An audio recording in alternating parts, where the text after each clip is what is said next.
নড়াইলের বিজয় দিবস উপলক্ষে ৬৪ দলের টুর্নামেন্টে হিট করলেন প্রবীর পার্টনার হচ্ছে চয়ন এবং তাদের বিরোধী খেলার হচ্ছে যশোরের সুদর্শন পুরুষ মামুন। চমৎকার শট দিল প্রবীর দাদা, খুব ভেবেচিন্তে ধীরে ধীরে খেলা করে, অস্থির মিস।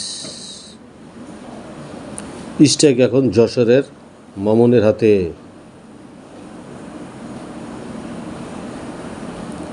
চয়ন দেখা যাক কি করে, চমৎকার কালো গুটি খেলে দিল।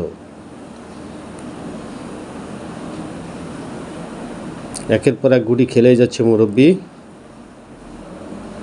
বলা যাচ্ছে না হিট করার পরেও প্রবীর দাদা পয়েন্ট পায় কিনা। প্রবীর দাদা চমৎকার,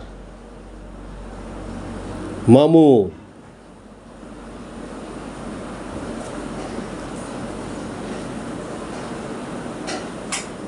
অস্থির একটা শট দিল মামুন।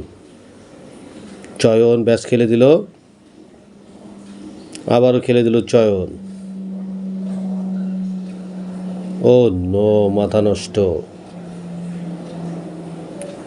মুরব্বির হাতে স্ট্রাইক,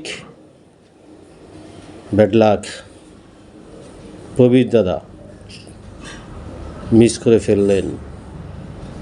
মামুন ফিনিশ করতে পারে কি না, ব্যাড লাক, মিস করে ফেলল মামুন। হাতের কাছের গুটি, আবারও চয়ন খেললো এবং চান্স করে দিল। ব্যাড লাক, মুরব্বিও মিস। প্রবীর দাদার হাতে স্ট্রাইক, টেপ খেলতে পারলেই পয়েন্ট। চমৎকার।